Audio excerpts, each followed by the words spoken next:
बीते 11 सालों में हमारा देश कई बड़े बदलावों से गुजरा। जम्मू कश्मीर से धारा 370 हटा दी गई, अयोध्या में भव्य राम मंदिर का निर्माण हो गया, पाकिस्तान को उसके घर के अंदर घुसकर क्लियर मैसेज दिया जा चुका है, सीएए लागू हो चुका है, वक्फ बोर्ड को लेकर भी कानून बना दिया गया है।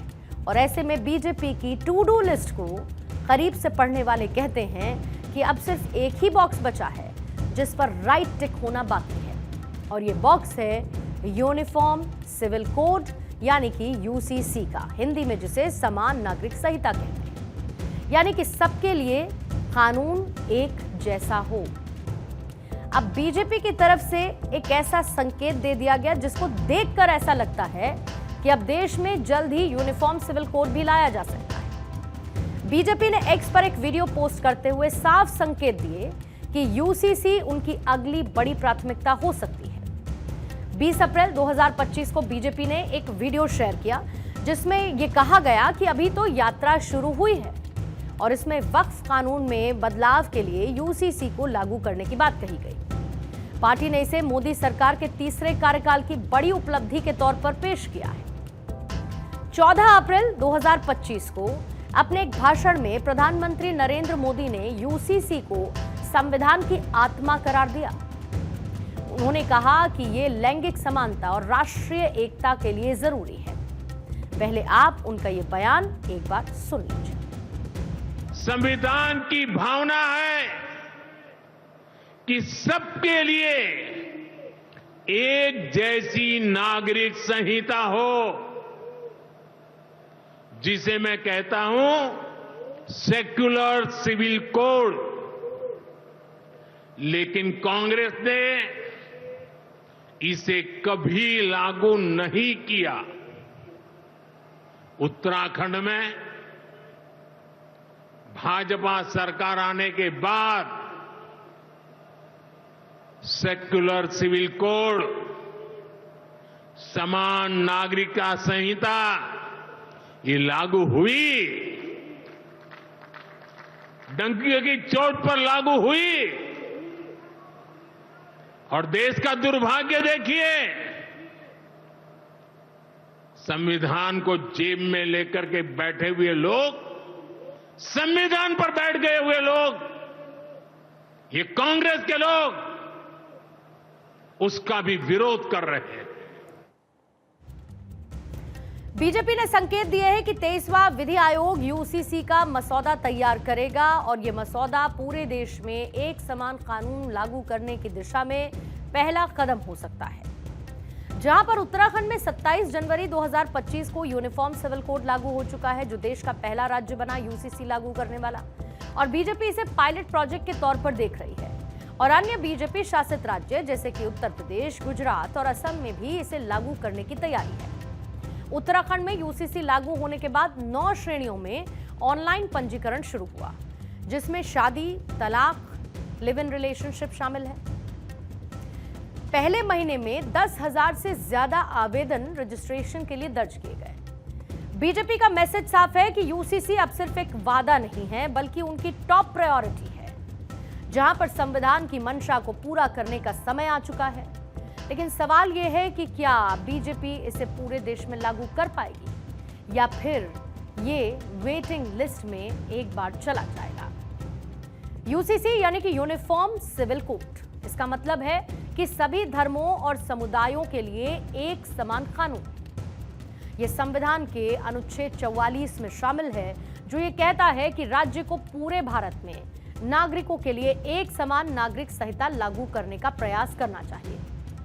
अगर भारत में यूसीसी लागू हो जाता है तो सभी धर्मों के लिए एक समान नियम होंगे, जैसे पुरुषों के लिए शादी की उम्र 21, महिलाओं के लिए 18 साल, तलाक के आधार भी एक समान होंगे, सभी के लिए बराबर के हक होंगे। उदाहरण के लिए मुस्लिम महिलाओं को संपत्ति में बराबर का हिस्सा मिलेगा, जो अभी व्यक्तिगत कानूनों में कम है, पर्सनल लॉज में कम है। तीसरा होगा लिव इन रिलेशनशिप में बदलाव, जिसको लेकर ऐसा मिल सकता है जैसे कि उत्तराखंड में लिव इन रिलेशनशिप को पंजीकृत करना यानी कि उसे रजिस्टर करना कंपलसरी है और इसे राष्ट्रीय स्तर पर लागू किया जा सकता है। अब यूसीसी क्यों जरूरी है, इसको लेकर तमाम तर्कों के बीच एक तर्क ये भी है कि इससे लैंगिक समानता भी देखने को मिलेगी, जेंडर इक्वालिटी। कर्नाटक हाईकोर्ट ने बीते 4 अप्रैल को कहा था कि यूसीसी लागू होने से महिलाओं को बराबरी मिलेगी, जो कि अभी धर्म आधारित कानूनों में नहीं है। इसके साथ ही बीजेपी का कहना है कि इससे राष्ट्रीय एकता को बढ़ावा मिलेगा। यूसीसी से सबके लिए एक कानून होगा जो कि देश को एकजुट करेगा। हालांकि कुछ लोग हैं जो इसे धार्मिक स्वतंत्रता पर हमला मानते हैं। खासकर मुस्लिम समुदाय का यह कहना है कि ये उनके निजी कानूनों को खत्म कर देगा, यानी पर्सनल लॉस को खत्म कर देगा। 3 तलाक आप ले आए, मुसलमानों को 3-3 साल की सजा का प्रोविजन आपने रख दिया। आपने कश्मीर का 370 बगैर कश्मीर के लोगों की मर्जी के हटा दिया। आप वक्फ बोर्ड भी ले आए। अब यूनिफॉर्म सिविल कोड ही तो रह गया है।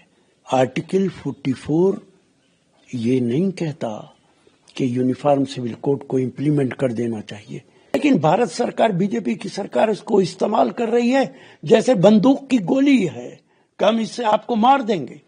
आपने सब कुछ कर लिया मुसलमानों की दुश्मनी में। 2-4 हाथ जबकि लबे बाम रह गए, उन्हें भी पूरा कर लीजिए।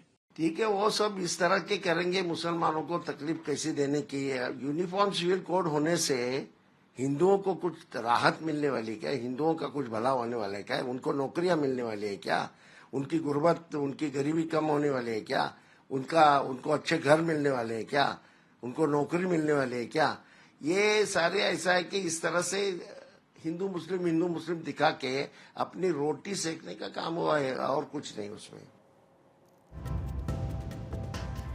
भारत में करीब 20 करोड़ मुसलमान, 3 करोड़ ईसाई और लाखों आदिवासी अपने निजी कानूनों के तहत शादी, तलाक और विरासत के मामले देखते हैं। यूनिफॉर्म सिविल कोड इन्हें एक समान करने का काम करेगा। बीजेपी ने यूनिफॉर्म सिविल कोड को अपने साल 2014 और 2019 के घोषणा पत्र में शामिल किया था और अब इसे लागू करने की दिशा में तेजी के साथ पार्टी आगे बढ़ रही है। लेकिन उसके सामने अभी भी कई चैलेंजेस हैं। पहला पॉइंट यह है कि राजनीतिक विरोध देखने को मिलेगा, क्योंकि कांग्रेस ने यूसीसी को बिना सहमति के थोपा गया प्रोजेक्ट बताया। उसका कहना है कि अलग अलग राज्यों में अलग यूसीसी से एक रूपता का मकसद खत्म हो जाएगा। दूसरा पॉइंट है सामाजिक तनाव। मुस्लिम संगठनों ने इसे बीजेपी का सांप्रदायिक एजेंडा बता दिया। अल जजीरा की एक रिपोर्ट ये कहती है कि मुस्लिम नेताओं को डर है कि यूसीसी हिंदू कोड के रूप में लागू हो सकता है। तीसरा पॉइंट है कानूनी कॉम्प्लेक्सिटी। 23वां विधि आयोग को एक ऐसा मसौदा, एक ऐसा ड्राफ्ट तैयार करना होगा जो कि सभी धर्मों और समुदायों को स्वीकार्य हो। 21वें विधि आयोग ने साल 2018 में कहा था कि यूसीसी की जगह पर्सनल लॉ में सुधार बेहतर विकल्प है। उत्तराखंड के बाद अब गुजरात में यूसीसी के लिए एक कमेटी बनाई गई है और इसके साथ असम प्लस उत्तर प्रदेश भी इसी दिशा में आगे बढ़ रहे हैं।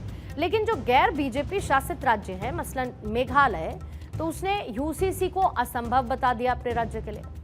अब यहां पर एक फैक्ट यह भी है कि बीजेपी 17 राज्यों में सत्ता में है, जो कि लोकसभा की 240 सीटों का प्रतिनिधित्व करते हैं। इससे यूसीसी को संसद में पास कराना आसान हो सकता है।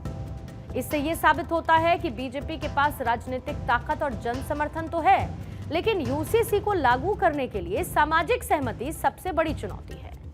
अगर बीजेपी इसे लागू कर देती है तो ये भारत के इतिहास में एक क्रांतिकारी बदलाव होगा, लेकिन अगर सहमति नहीं बनी तो ये एक विवादास्पद मुद्दा बन सकता है।